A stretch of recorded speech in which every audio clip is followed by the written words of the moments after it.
Social Security is going broke. Or is it? Let's talk about it. Hello everybody, Joe Warbeck coming at you.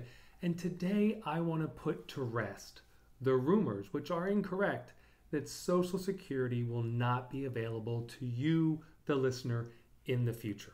And this all stems from a simple report that's put out every year, and the report is called the OASDI report. That stands for Old Age Survivors and Disability Income Report.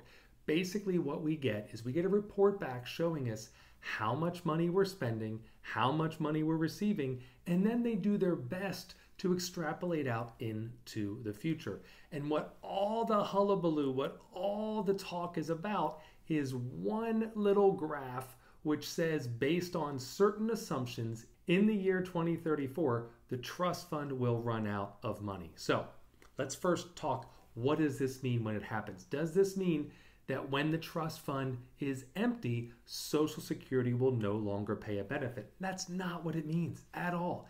It means that if this were to occur and nothing was changed, they would only be able to pay about 78 to 80 cents on the dollar. So if everything I'm about to discuss actually happens and Congress never made any changes, it means that in the future, people's payments could be reduced by up to 20%. However, I don't believe that's going to happen, and I think after you watch the video today, you'll share the same beliefs.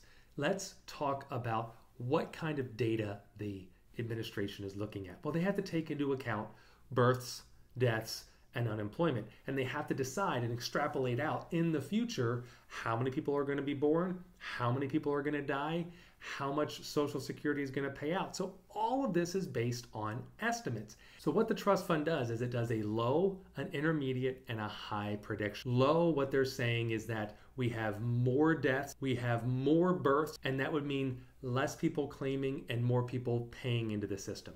High, they would predict that we'd have people living longer, that birth rates would be decreased, and that the trust fund would run out of money quicker. And intermediate, well, that's the one that you're seeing. So as you can see here, based on the intermediate report, they're predicting that in the year 2034, we are going to run out of money in the trust fund and only be able to pay 78 cents on the dollar.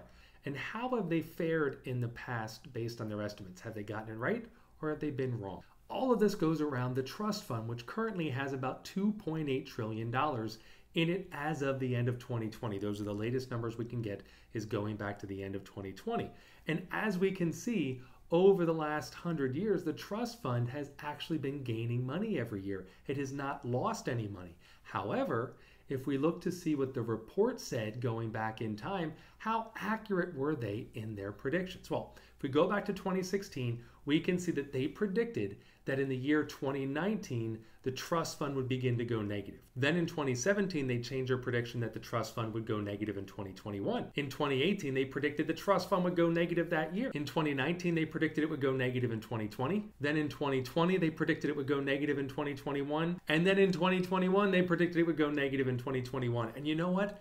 They've been wrong each and every time. Every time they tried to predict out a year or 12 months or 6 months, just a little bit in the future, they were completely incorrect. So based on their assumptions, they could not get the next year or the next following years anywhere near accurate. And as we can see, the trust fund has grown year after year after year. But on top of them getting it wrong year after year in terms of when the trust fund would actually begin to go negative, they actually are way off on their predictions. Back in 2016, on the high side, they were predicting that the trust fund would only have $2.5 trillion in it by the year 2020. But we can see that in the year 2020, we had close to $2.9 trillion in the system. They were way off on their predictions. So remember, these are just mathematical predictions. These aren't actual realities of what is going to come. But the news takes it and they run with it with articles like trust fund going empty and Social Security going broke. And this is causing people to make bad decisions with their Social Security. So I want you to understand that mathematically, they have not been accurate ever in their future predictions. They can't predict out a year or two in advance. How can they predict out a decade plus in advance? And let's just say they get it right. Let's say that everything that they're predicting actually comes to fruition. There are a number of simple fixes that Congress could put put into place that would shore up Social Security long beyond the year 2100.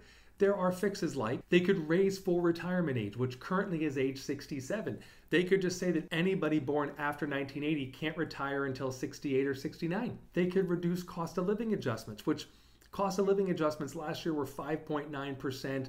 They're expected to be almost 9% this year. They could reduce benefits for higher earners.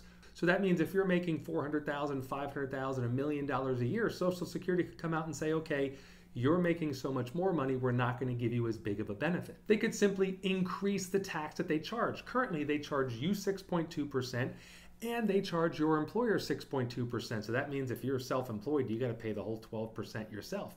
They could increase that tax to help shore up the system. Or they could simply increase the amount of income that they tax. Currently, it's capped at $142,800.